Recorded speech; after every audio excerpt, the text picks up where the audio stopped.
Hello दोस्तों, तो कैसे हैं आप लोग। स्वागत है आपका study to know education YouTube channel में। हम लोग आज डिस्कस करेंगे पॉलिटी का एक और इम्पॉर्टेंट टॉपिक, जिसमें है directive principle of state policy, जिसको हम लोग शॉर्ट में डीपीएसपी भी कहते हैं। तो डीपीएसपी में आगे बढ़ने से पहले इनका कुछ इंपॉर्टेंट फैक्ट हम लोग जान लें। सबसे पहले अगर डीपीएसपी का बात करें कि इनका सोर्स क्या है, तो इनको आयरलैंड से लिया गया है।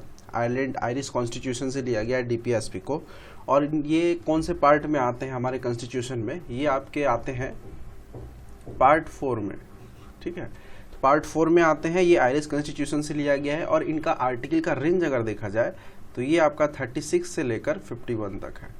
ठीक है, तो 36 से लेकर 51 तक के आर्टिकल को हम लोग इसमें ब्रीफ में डिस्कस करेंगे इस वीडियो में। पार्ट 4 का सारा ये मटेरियल है इंडियन कॉन्स्टिट्यूशन का। ठीक है, इसको हम लोग डीपीएसपी को फुल फॉर्म में कहते हैं directive principle of state policy. ठीक है, और ये डीपीएसपी का अगर बेसिक टर्मिनोलॉजी हम लोग जाने तो ये यहाँ पे जैसा आप लोग को दिख रहा है स्क्रीन में, डायरेक्टिव प्रिंसिपल जो है directive principle of state policy, ये कॉन्स्टिट्यूशन में फॉर्मली कोई क्लासिफिकेशन इसका नहीं है। बट अगर देखा जाए तो हम लोग इसको 3 तरीके से पढ़ते हैं, 3 कैटेगराइज करके, सोशलिस्टिक, गांधीयन और लिबरल। 3 तरह के कैटेगराइज करके हम लोग डीपीएसपी को पढ़ते हैं। और इसी 3 कैटेगरी में जो 36 से लेकर 51 तक का आर्टिकल है, सारा डिटेल में बताया गया है, जो हम लोग अभी डिस्कस करेंगे। और इसमें कुछ और डीपीएसपी का कुछ टर्म है, वो जान लीजिए। सबसे पहला बात क्या होता है, ये इन्फोर्सेबल नहीं होता है। इसको हम लोग अगर कुछ कंडीशन हो तो लागू कर सकता है, लागू नहीं भी हो सकता है, यानी कि ये नॉट इन्फोर्सेबल है। ये अगर डीपीएसपी में ये सारा क्राइटेरिया अगर 36 से लेकर 51 में लिखा हुआ है तो कोई भी पब्लिक इस पर ये क्लेम नहीं करेगी कि ये क्यों नहीं हो रहा है, तो ये नॉट इन्फोर्सेबल है। ठीक है, और दूसरा क्या होता है, ये जस्टिसिएबल भी नहीं है। अगर ये चीज़ फॉलो नहीं हो रहा है तो हम कोर्ट में नहीं जा सकते हैं। बट हाँ, अगर कुछ ऐसा चीज़ फॉलो हो रहा है जो कॉन्स्टिट्यूशन के अगेंस्ट है, बट डीपीएसपी में रख के कोई भी गवर्नमेंट इसको लाती है, तो हम लोग क्या करते हैं, सुप्रीम कोर्ट में जा सकते हैं। जैसा कि हम लोग को पता है, सुप्रीम कोर्ट ये क्या करते हैं, फंडामेंटल राइट के गार्जियन माने जाते हैं। और अगर फंडामेंटल राइट का वायलेशन हो रहा है डीपीएसपी के थ्रू, तो हम लोग सुप्रीम कोर्ट में जा सकते हैं। ऐसा नहीं कि अगर डीपीएसपी में हम कुछ लिए हैं तो इसका मतलब ये है कि हम इसको कोर्ट में नहीं ले जाएंगे, तो सुप्रीम कोर्ट में भी नहीं जाएंगे। बट सुप्रीम कोर्ट में हम उस कंडीशन पे जाएंगे जब हमारा फंडामेंटल राइट का वायलेशन होगा। ठीक है, तो ये है डीपीएसपी। और इसमें एक और है, ये कोई बाध्यकारी इसमें नहीं सिस्टम है कि अगर इसमें जो लिखा हुआ है क्राइटेरिया वो सारा आपका बाध्यकारी होना चाहिए या नहीं। ठीक है, नॉट बॉन्डेड है। और इसमें अगर पूछा जाए, बताया जाए, ये गवर्नमेंट के अगेंस्ट, स्टेट गवर्नमेंट के अगेंस्ट सिटीजन का अधिकार नहीं है। ऐसा नहीं कि हम इसमें जो भी फॉलो लिखा हुआ है 36 से 51 में, अगर वो फॉलो नहीं होता है तो हम इस पे गवर्नमेंट पे क्लेम करेंगे, ऐसा भी नहीं है। और ये मौलिक अधिकार का उल्लंघन नहीं करता है। ठीक है, और अगर हम इसको फंडामेंटल राइट के कंपैरिजन में अगर देखें तो सबसे पहले हम लोग ये जान लें, जो हम लोग का कॉन्स्टिट्यूशन मॉडल किया गया है वो 3 तरह के अधिकार का बात करता है, जिसमें हम लोग बात करते हैं political rights, social rights and economical rights. तो हम लोग फंडामेंटल राइट जो पढ़ते हैं, फंडामेंटल राइट, तो ये आपका क्या है, पॉलिटिकल राइट है, पॉलिटिकल राइट में आता है। बट अगर सोशल राइट और इकोनॉमिकल राइट का अगर हम लोग बात करें तो ये आपका डीपीएसपी में आता है। तो डीपीएसपी में हम लोग सोशल राइट और इकोनॉमिकल राइट पढ़ेंगे और पॉलिटिकल राइट आपका फंडामेंटल राइट में पढ़ेंगे। तो पॉलिटिकल राइट है जो कि राजनीतिक लोकतंत्र का अगर बात किया जाए तो वो फंडामेंटल राइट्स में आता है। और सामाजिक और आर्थिक लोकतंत्र का अगर बात किया जाए तो वो आपका डीपीएसपी में आता है। ठीक है, अब देखिए इसमें डिफरेंस थोड़ा सा हम डिस्कस कर लेते हैं। फंडामेंटल राइट और डीपीएसपी में डिफरेंस क्या है। फंडामेंटल राइट क्या है, जस्टिसिएबल भी है, इन्फोर्सेबल भी है और बॉन्डेड भी है, कि अगर ये चीज़ नहीं होता है तो हम कोर्ट में भी जा सकते हैं, लागू है तो लिखा वो करना पड़ेगा। और हम लोग इसको बॉन्डेड है कि हम इसके रेंज में ही रह के काम करेंगे। इससे अगेंस्ट जाते तो फंडामेंटल राइट का वायलेशन होगा, तो हम लोग सुप्रीम कोर्ट में जा सकते हैं। ठीक है, और डीपीएसपी में देखिए इसके just opposite, not justiciable, not enforceable, not bonded. ठीक है, और अगर इसका नेचर देखा जाए, डीपीएसपी का नेचर अगर देखा जाए तो वो है पॉजिटिव नेचर का है डीपीएसपी। और अगर फंडामेंटल राइट का बात किया जाए डीपीएसपी, अगर आप फंडामेंटल राइट का बात किया जाए वो आपका क्या है, निगेटिव नेचर का, मगर क्योंकि इसको हम कोर्ट में ले जा सकते हैं। डीपीएसपी क्या है, पॉजिटिव है। अगर इसको जो भी क्राइटेरिया दिया गया है डीपीएसपी में अगर वो फॉलो नहीं होता है तो वो कोर्ट में नहीं जाएगा, बट उसको बाध्यकारी बॉन्डेड भी नहीं है। ठीक है, ये सब सारा सिस्टम है जो आपको ओवरव्यू दिला रहे हैं। और हम लोग बात कर ले रहे हैं 3 टाइप के जो क्लासिफिकेशन है डीपीएसपी में, सोशलिस्टिक, गांधीयन और लिबरल। तो इसका थोड़ा मीनिंग समझ लीजिए। सोशलिस्टिक में क्या होता है कि जैसे this principle completes the ideology of socialism and lay down the framework of the democratic socialist state. ठीक है, अब यहाँ पे क्या है, सोशल एंड इकोनॉमिकल अगर जस्टिस चाहिए तो वो सारा आपको डीपीएसपी के इस पार्ट में मिलेगा, सोशल एंड इकोनॉमिकल जस्टिस। तो इसमें सोशलिस्टिक में क्या है कि हम लोग को सोशल और इकोनॉमिक जस्टिस दिलाना है और एक वेलफेयर कल्याणकारी राज्य बनाना है। ठीक है, जो कि हम लोग वेलफेयर स्टेट को अचीव करेंगे। ठीक है, तो इसमें हम लोग सोशलिस्टिक प्रिंसिपल को देखेंगे जिसमें कुछ आर्टिकल्स आते हैं जो आपको नीचे दिखा रहा है। आर्टिकल 38, 39 का ए, आर्टिकल 41, आर्टिकल 42, आर्टिकल 43, आर्टिकल 43 का ए और आर्टिकल 47। मतलब कितना हो गए, 1 2 3 4 5 6 7 8, टोटल 8 आर्टिकल हैं जो आपको सोशलिस्टिक प्रिंसिपल में पढ़ेंगे।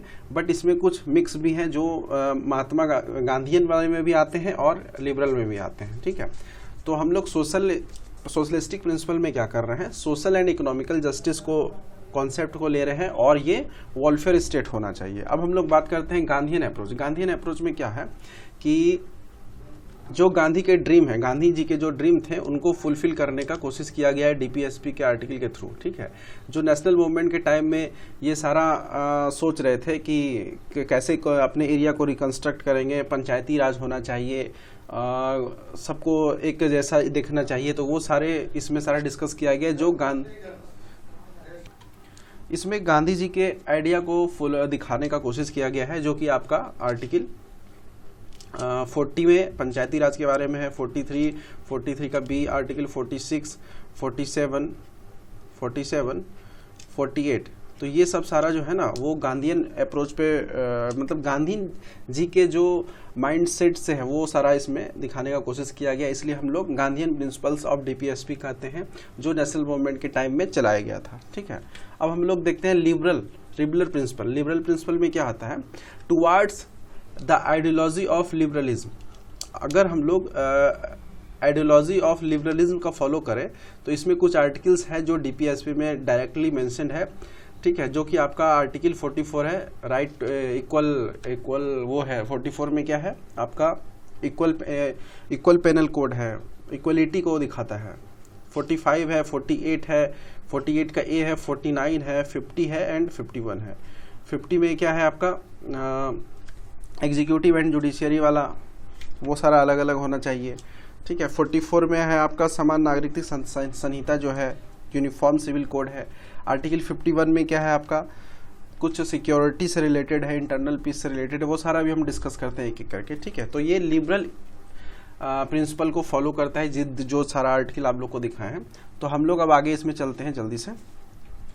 तो अब देखिए यहाँ पे आर्टिकल्स वगैरह आ गए। अब इसमें देखिए कुछ अमेंडमेंट भी हुआ है जो कि हम लोग आपको सेशन के लास्ट में बताएंगे। सबसे पहले हम लोग बात करते हैं आर्टिकल 36 का। तो आर्टिकल 36 में देखिए यहाँ पे आर्टिकल 36 में यहाँ पे कहा गया है कि डिफिनेशन ऑफ स्टेट में क्या होता है कि एक राज्य में क्या क्या चीज़ होना चाहिए। यूनियन गवर्नमेंट होना चाहिए, राज्य में तो यूनियन नहीं, स्टेट गवर्नमेंट होना चाहिए, कोर्ट होना चाहिए। तो ये सब सारा आर्टिकल 36 में है, डिफिनेशन ऑफ स्टेट।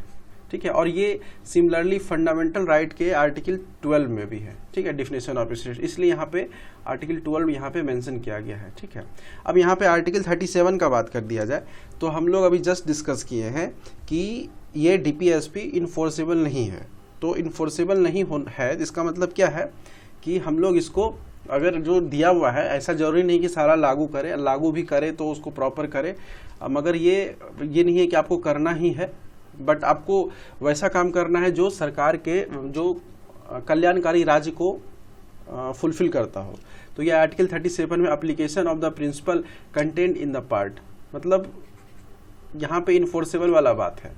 ठीक है, जो कंटेंट है वो जो इस डीपीएसपी में वो आपको फॉलो करना है, अगर कीजिए, नहीं तो फिर नॉट इन्फोर्सेबल, ठीक है, डीपीएसपी।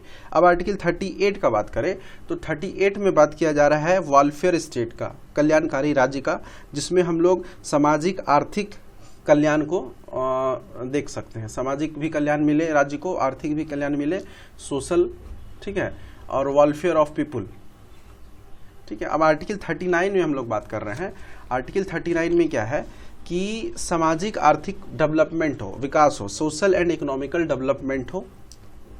अब सोशल एंड इकोनॉमिकल डेवलपमेंट हो तो इसमें बहुत तरह का सोशल एंड इकोनॉमिकल डेवलपमेंट हो जाता है। तो आर्टिकल 39 का थोड़ा सा अगर हम लोग बात करें तो आर्टिकल 39 डिवाइडेड है आपका बहुत सारे सब पार्ट में, जिसमें हम लोग यहाँ पर डिस्कस कर लेते हैं। 39 का ए में अगर हम लोग देखें, 39 के ए में है मेल एंड फीमेल जो भी है आपके, उनको एक आजीविका के लिए पर्याप्त साधन होना चाहिए, जीने के लिए कुछ अरेंजमेंट होना चाहिए, वो जो कि 39 के ए में है, ठीक है। ये आपका इकोनॉमिकल, ये आपका 39 का ए है। अब 39 के बी में अगर हम लोग देखें तो भौतिक संसाधनों का उचित वितरण होना चाहिए। जो भी फिजिकल डिस्ट्रीब्यूशन होता है, मतलब किसी का भौतिक संसाधन या कुछ उपयोग करने वाला सामान या कुछ भी ऐसा आया गवर्नमेंट की तरफ से, तो वो इक्वल डिस्ट्रीब्यूशन होना चाहिए। ऐसा नहीं कि किसी को 2 दे दिए, किसी को 1 दे दिए, किसी को 10 दे दिए, तो वो नहीं। तो ये आपका 39 का बी। एंड 39 का सी में देखिए क्या है। 39 के सी में, 39 का बी, 39 का सी, 39 के सी में देखिए क्या है। जो भी आपका धन है, संपत्ति है और उत्पादन के साधनों पर संकेंद्रण न हो, मतलब कुछ भी आप बंटवारा कर रहे हैं या कोई स्कीम के थ्रू, तो वो सारा स्कीम का कुछ भी आता है, जो फंड वगैरह या कुछ भी संपत्ति या कुछ प्रोडक्शन वाला किट्स वगैरह, वो एक ही जगह कंसंट्रेट होके नहीं हो, वो इक्वली डिस्ट्रीब्यूट हो। तो ये जो है आपका आर्टिकल 39 का बी और 39 का सी, ये आपका इकोनॉमिकल डेमोक्रेसी का है, इकोनॉमिकल डेमोक्रेसी। अब हम लोग 39 के डी में बात करें, अगर 39 का डी में देखें तो यहाँ पे समान कार्य के लिए समान सैलरी का बात किया गया है, जो कि मेन एंड वोमेन दोनों के लिए होना चाहिए। 39 के डी में समान कार्य के लिए समान वेतन, ठीक है, 39 के डी में है।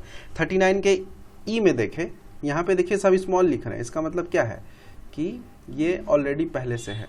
अगर कैपिटल लिखेंगे तो वो अमेंडमेंट होके आएगा। जैसे यहाँ पे आपका देखिए 43 का ए लिखा हुआ है, तो ये अमेंड हुआ है, वो आपको बताएंगे। 39 के डी में आपको बताएं समान कार्य के लिए समान वेतन, पुरुष और महिला दोनों के लिए।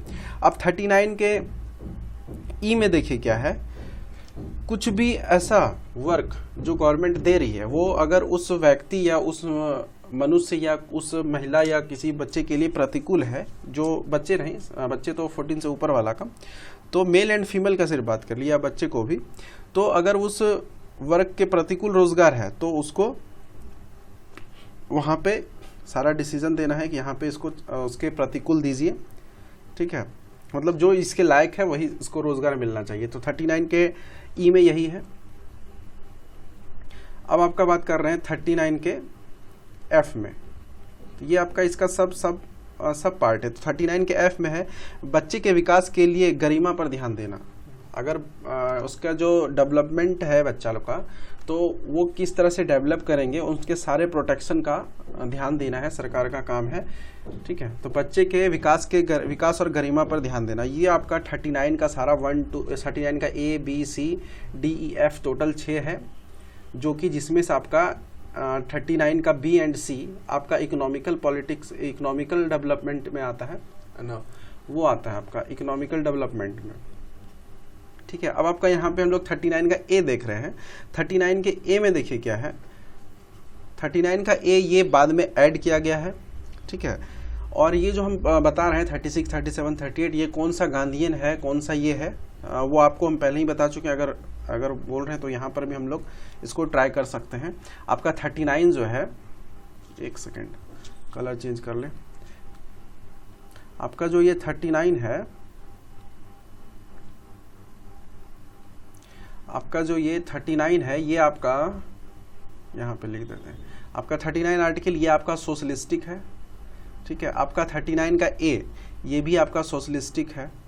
और आपका 38 जो है, 38 आपका आता है सोशलिस्टिक में, 36 भी आता है, 38 भी आता है आपका सोशलिस्टिक में। अब हम लोग 39 का ए का अगर बात करें तो 39 के ए में है, ये आपको 39 का ए यहाँ पे देखिए कैपिटल ए आपको दिख रहा होगा, कैपिटल ए दिख रहा है। अब कैपिटल ए में देखिए इसका मतलब क्या, ये अमेंड हुआ होगा, तो ये कौन से अमेंडमेंट एक्ट के थ्रू हुआ था, 42 कॉन्स्टिट्यूशन अमेंडमेंट एक्ट, जो कि आपका 1976 में हुआ था। इसमें हम लोग बात करते हैं social justice and free legal aid का, social justice and free legal aid का बात करते हैं, जिसको हम लोग हिंदी में कहते हैं सामाजिक न्याय और निःशुल्क विधिक सहायता। ठीक है, तो इसमें हम लोग सामाजिक न्याय सोशल जस्टिस का बात करेंगे, और इक्वल जस्टिस होना चाहिए, फ्री लीगल एड होना चाहिए। ठीक है, निःशुल्क विधिक सहायता होना चाहिए। अगर कुछ जो उस विधिक जुडिशरी में अगर कोई जाता है इसके थ्रू, तो उसको अगर वो एबल नहीं है अपने आप को उसमें प्रेजेंट करने के लिए, तो फ्री लीगल एड गवर्नमेंट का देना काम है। ठीक है, और ये आपका सोशलिस्टिक वाला है। और यहाँ पे आर्टिकल 40 का अगर बात किया जाए तो आर्टिकल 40 आपका क्या है, ये गांधीयन है, गांधीयन अप्रोच वाला है सिस्टम। ठीक है, ये सोशलिस्टिक था ये सब जो आप देख लीजिएगा, और ये गांधीयन है आर्टिकल 40। आर्टिकल 40 में क्या है, कहा गया है to organize of village panchayat, to organize of village panchayat का बात किया गया है। और यहाँ पे अभी प्रेजेंट में इसको 73rd कॉन्स्टिट्यूशन अमेंडमेंट एक्ट और 74th वाले से यहाँ से इसको मतलब इसको डीपीएसपी में नहीं रखा गया, ये आप ये अमेंडमेंट करके इसको हम लोग यहाँ पे इस्टेब्लिश किए हैं, ग्राम पंचायत का गठन किए हैं, जो कि आप लोग को 1993 में हुआ था ऐसा, I think 17th constitution amendment act, जिसमें हम लोग पंचायती राज का बात करते हैं, और 74 में म्यूनिसिपैलिटीज़ का बात करते हैं। ठीक है, तो 73 और 74। ठीक है,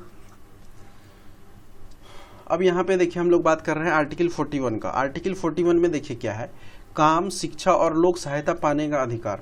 ठीक है, ये आपका कौन सा अप्रोच में आता है, सोशलिस्टिक अप्रोच में आता है। आर्टिकल 41 किसी भी व्यक्ति को काम लेने का या शिक्षा लेने का या लोक सहायता पाने का अधिकार है। जैसे मान लीजिए कोई बेरोजगार है या बूढ़ा व्यक्ति है या कोई असक्षम है अपने हिसाब से या कोई बीमार है, तो ये सब के कंडीशन में राइट है इनके पास कि आर्टिकल 41 में इसको सहायता दे, काम, शिक्षा, ये सब लोक सहायता को पाने का अधिकार है इसको।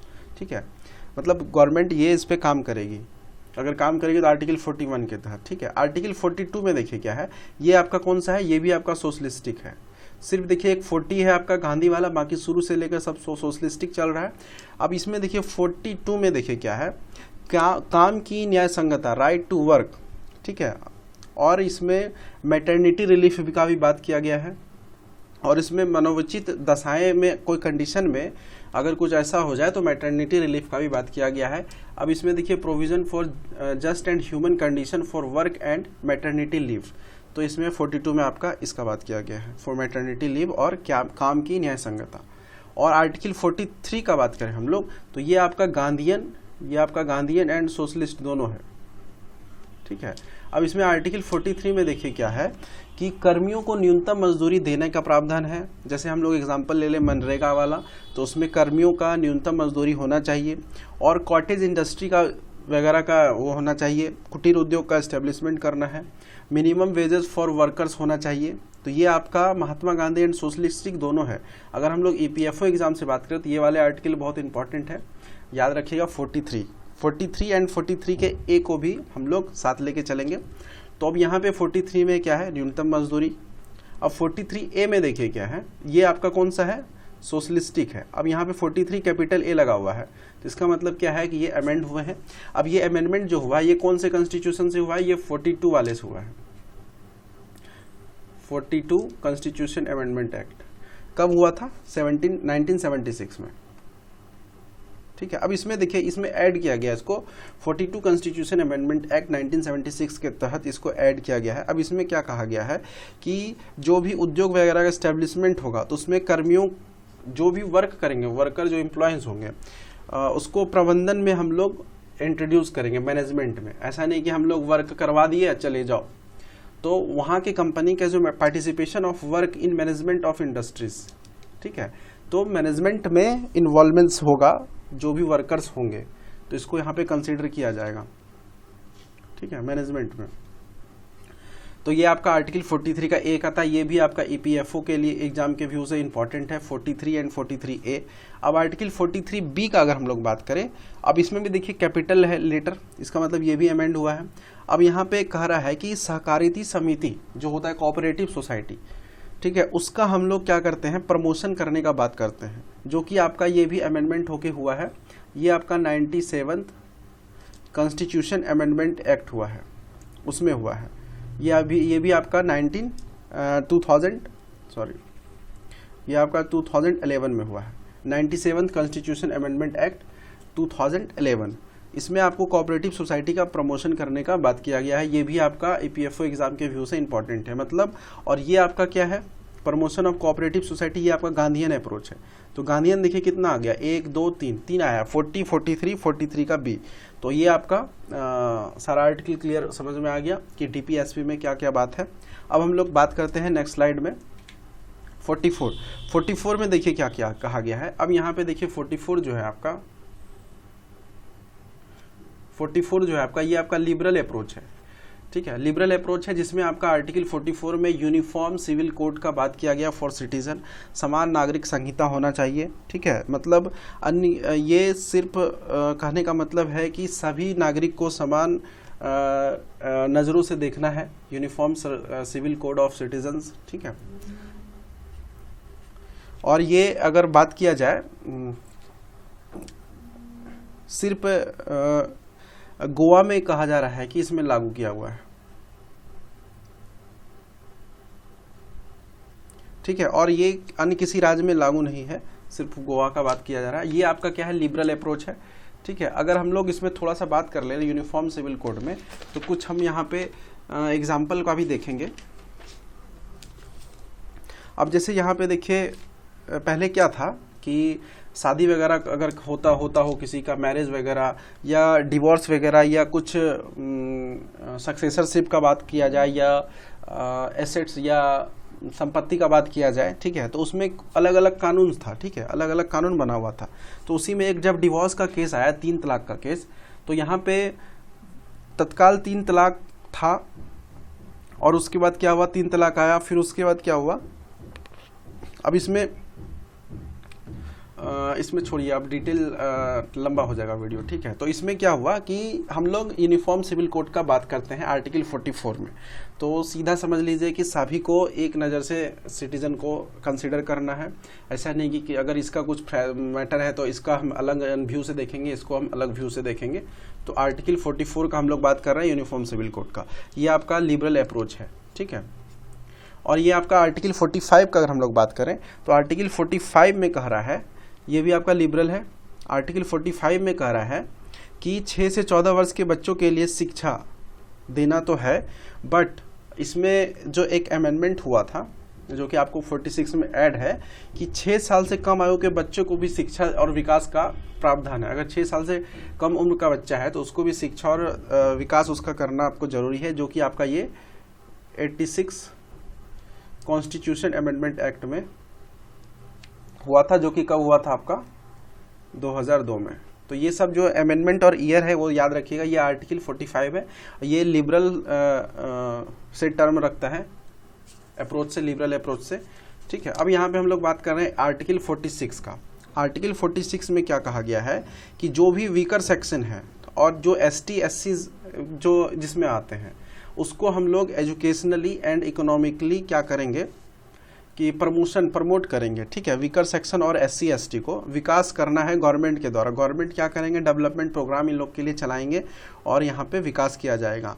और यहाँ पे इसको और भी प्रोत्साहन देने के लिए आर्टिकल 46 में गवर्नमेंट और भी कई काम किए, जैसे लोकल गवर्नमेंट में ST SC में आरक्षण वगैरह का भी प्रावधान है। लोकसभा और विधानसभा सब वगैरह सब में भी आरक्षण वगैरह दिया गया ST SC को, ठीक है। तो SC ST को प्रोग्राम वगैरह चलाने का प्रावधान है गवर्नमेंट के द्वारा। और ये आपका जो 46 है ये आपका गांधीयन अप्रोच से है, ठीक है। तो गांधीयन अप्रोच हो गया यहाँ पे 46। अब हम लोग बात कर रहे हैं 47, ठीक है। तो 47 में देखिए क्या है कि जो भी जैसे हेल्थ रिफॉर्म कुछ करना हो या न्यूट्रिशन लेवल को हाई करना हो या कुछ ऐसा कुछ कुछ स्टॉप करना हो, जैसे मान लीजिए अभी हम लोग बिहार से अगर बात करें तो वहाँ पे लिकर्स वगैरह बंद है, तो उस सब का अगर नशीला पदार्थ वगैरह को उसको अगर बैन करना हो तो सब आपका क्या आ जा रहा है इसमें, आर्टिकल 47 में है। मतलब कहने का है कि duty of the state to raise the level of nutrition and standard of living to improve public health. Public health को इम्प्रूव करने के लिए यहाँ पे ये सरकार कदम उठा सकती है, जो कि आपका आर्टिकल 47 में है। और ये भी आपका किस में आता है, गांधीयन में भी आता है, बट ये सोशल में भी आता है। तो ये देखिए यहाँ पे दोनों आ गया, ठीक है। अब हम लोग बात कर रहे हैं आर्टिकल 48 का। तो आर्टिकल 48 में क्या है, कृषि एंड पशुपालन, एग्रीकल्चर एंड हस्बेंड्री से संबंधित जो भी कानून वगैरह बनाना हो, ठीक है, organize the agriculture and animal husbandry से रिलेटेड कोई भी एक्ट वगैरह बनाना हो या कुछ ऐसा ऑर्गेनाइज करना हो, तो ये आपका आर्टिकल 48 में है। ये आपका लिबरल एंड गांधीयन दोनों का है, ठीक है, लिबरल एंड गांधीयन दोनों का है आर्टिकल 48, ठीक है। अब आर्टिकल 48 के ए में अगर हम लोग बात करें, अब इसमें दिया हुआ है, अब ये यहाँ पे 48 का ए है कैपिटल, इसका मतलब ये भी अमेंडमेंट हुआ होगा। तो ये कौन से अमेंडमेंट एक्ट से आया था, 42 कॉन्स्टिट्यूशन अमेंडमेंट एक्ट 1976। इसमें क्या कहा गया है कि आपको इन्वायरमेंट या पर्यावरण का संरक्षण या वन्य जीवन का रक्षा करना होगा, जिसमें आपको बहुत सारा protection and improvement of environment and safeguarding of forest, ठीक है, फॉरेस्ट का सेफ गार्ड करना होगा। अब इसमें बहुत सारा प्रोजेक्ट वगैरह आया था, टाइगर प्रोजेक्ट, एलिफेंट प्रोजेक्ट या वाइल्ड लाइफ प्रोटेक्शन एक्ट अगर बात करें 1972 का, वो सब इसी के था, डीपीसीएसपी के अंडर 48 के ए में लाया गया था, ठीक है। तो ये आपका 48 का ए भी आपका क्या है, लिबरल अप्रोच में आता है। अब हम लोग बात कर रहे हैं 49, आर्टिकल 49 में क्या कहा गया है कि जितने भी राष्ट्रीय महत्व या नेशनल इंपॉर्टेंस से रिलेटेड जितने भी मोनूमेंट्स है या स्मारक है, ताजमहल, लाल किला एग्जाम्पल ले लें, तो ये सब का संरक्षण करना भी monuments and places and object of Nations national importance, जितना भी नेशनल इंपॉर्टेंस से रिलेटेड जितना भी मोनूमेंट्स है उसके प्रोटेक्शन का बात किया गया है आर्टिकल 49 में। और ये आर्टिकल 49 आपका कौन सा है, ये लिबरल में ये भी आता है, लिबरल अप्रोच में। तो आपका 49 भी क्लियर हो गया। अब 50 का देखिए यहाँ पे क्या है कि जुडिशियरी एंड एग्जीक्यूटिव वो अलग अलग होंगे। ये आपका शुरू से ही चलता आ रहा है, आप लोग को जब वो चार्टर एक्ट वगैरह कॉन्स्टिट्यूशन डेवलपमेंट में पढ़े होंगे तो उसी समय से क्या है कि एग्जीक्यूटिव एंड जुडिशियरी को अलग कर दिया गया था। नहीं तो फिर क्या हो रहा था कि दोनों जब मिलजुल के काम करते थे तो अपने मन से मनचाहा कुछ भी कर लेते थे। तो जुडिशियल एंड एग्जीक्यूटिव को इसमें अलग करने का, अलग सेपरेट रहने का बात किया गया है, ये कभी नहीं मिक्स हो सकता है। आर्टिकल 50 में है, ठीक है। तो आर्टिकल 50 भी आपका कौन सा है, लिबरल में है। और हम लोग आर्टिकल 51 का अगर बात करें, ये भी लिबरल का ही है। तो आर्टिकल 51 है आपका promotion and international peace of security, मतलब अंतर्राष्ट्रीय शांति और सुरक्षा बनाए रखना भी ये डीपीएसपी में प्रावधान दिया है, जो कि गवर्नमेंट इसको ध्यान देगी। अगर ऐसा कुछ होता है तो उसके अगेंस्ट स्टेप लिया जाएगा गवर्नमेंट के थ्रू, ठीक है। तो यहाँ पे promotion and international peace of security का बात किया गया है, ठीक है। तो डीपीएसपी में जो सारा था आर्टिकल वो डिस्कस हो चुका है। आप देख लीजिए कितना लिबरल है और ये सारा इधर इस साइड लिखा हुआ है, ठीक है। अब इसके बाद हम लोग जो अमेंडमेंट अभी हम लोग बात कर रहे हैं, जितना भी हम लोग डिस्कस किए, इसमें 4 न्यू डीपी, इसमें 4 नए डीपी डायरेक्टिव प्रिंसिपल ऐड किया गया है, जो कि आपका 42 कॉन्स्टिट्यूशन अमेंडमेंट एक्ट में था, जिसमें आपका आर्टिकल 39 को ऐड किया गया है, आर्टिकल 39 ए को ऐड किया गया है, 43 एंड 43 ए को ऐड किया गया है, 48 एंड 48 के ए को ऐड किया गया है। तो आप लोग को यहाँ समझ में आ गया होगा 48 के ए में क्या था, एग्रीकल्चर एंड हस्बेंड्री का बात किया गया था, environment and wild life protection का बात किया गया था। फिर 43 के ए में क्या था, 43 के ए एंड बी में था मैनेजमेंट, वर्कर्स को मैनेजमेंट में इन्वॉल्व करना और कोऑपरेटिव सोसाइटी को भी ऑर्गेनाइज करना, वो 43 में था आपका। 43 में क्या था, living ways for worker, minimum wage होना चाहिए, जो कि आपका ये ईपीएफओ एग्जाम के व्यू से बहुत इंपॉर्टेंट है। 39 के ए में देखिए क्या था कि equal justice and free legal aid होना चाहिए, ठीक है, और certain principle of policy to be followed by the state, ठीक है। तो ये 4 आपका 42 कॉन्स्टिट्यूशन अमेंडमेंट एक्ट से ऐड किया गया था, ठीक है। ठीक है, अब हम लोग बात कर रहे हैं 42 कॉन्स्टिट्यूशन अमेंडमेंट एक्ट में देख लिया गया 39, 43 और 48 ऐड हुआ। अब हम लोग यहाँ पे 44 कॉन्स्टिट्यूशन अमेंडमेंट एक्ट में देखते हैं। इसमें देखिए आर्टिकल इसमें 38 को ऐड किया गया। 38 में क्या है, 38 में जैसे यहाँ पर लोग देखें कि it authorize the state to secure social order for the promotion of welfare, मतलब समाज में कल्याणकारी राज्य को बनाए रखने के लिए यहाँ पे 44 कॉन्स्टिट्यूशन अमेंडमेंट एक्ट 1978 में जो हुआ था वो ऐड किया गया था, जो कि डीपीएसपी में एक ऐड किया गया था, ठीक है, टू मिनिमाइज इनइक्वालिटी, जो भी इनकम में इनइक्वालिटी, स्टेटस में या फैसिलिटी में इनइक्वालिटी था उसको कम करने के लिए इसमें कहा गया है आर्टिकल 38 में। आर्टिकल 86 के 2002 में तो बता ही आपको कि 6 से 14 साल के बच्चे को आपको कंपलसरी एजुकेशन देना है और उसका डेवलपमेंट के लिए भी बात करना है, और यही चीज़ फंडामेंटल राइट के आर्टिकल 21 के ए में भी इससे रिलेटेड है, और इसमें आर्टिकल 45 में डीपीएसपी में है, ठीक है। तो यहाँ पे क्या किया गया है कि the state to provide early childhood care and education for all child until they complete the age of 6, मतलब 6 साल से कम उम्र के बच्चे का भी डेवलपमेंट होना और देखरेख करना, न्यूट्रिशंस का सारा ख्याल रखना है। और 86 अमेंडमेंट में ये भी है कि 6 से 14 साल के बच्चे को कंपलसरी एजुकेशन वगैरह देना, जो कि आर्टिकल 21A के फंडामेंटल राइट में भी ये सब बात इससे रिलेटेड है, फंडामेंटल राइट, ठीक है। अब हम लोग 97 के कॉन्स्टिट्यूशन अमेंडमेंट एक्ट 2011 में बात करें, जो कि ये आपका 43 के बी में है। 43 के बी में आप देखें क्या है, promotion of cooperative society, cooperative society का प्रमोशन करने का बात किया गया है 97 के कॉन्स्टिट्यूशन अमेंडमेंट एक्ट 2011 में, ठीक है, जो कि आपको इसमें क्या हो रहा है, कंट्रोल करेगा, ऑटोनोमस फंक्शनिंग करेगा, डोमेस्टिक कंट्रोल करेगा, professional management of cooperative society होगा, ठीक है। तो ये आपका सारा अमेंडमेंट था जो कि आप लोग एक बार देख लीजिएगा, ठीक है। तो यहाँ तक आपको हम लोग बता चुके हैं कि डीपीएसपी में क्या क्या है, गांधीयन सोशल लिबरल क्या है, कितने आर्टिकल हैं, क्या क्या अमेंडमेंट हुआ, और ये इसका फंक्शन क्या है और इसका रिलेशन फंडामेंटल राइट से क्या है। तो यहाँ तक अगर आप लोग देख चुके हैं तो इसके लिए thanks, have a nice day. और आपको अगर अच्छा लगे तो प्लीज़ वीडियो को लाइक, शेयर एंड सब्सक्राइब भी कीजिए, और अगर कुछ चेंजेस करना हो तो आप कमेंट भी करें और वीडियो को वॉच ज़रूर करें। और ये इंपॉर्टेंट है एग्ज़ाम पॉइंट ऑफ व्यू से, जो कि ईपीएफओ का एग्ज़ाम आने वाला है, ठीक है। Thank you, have a nice day.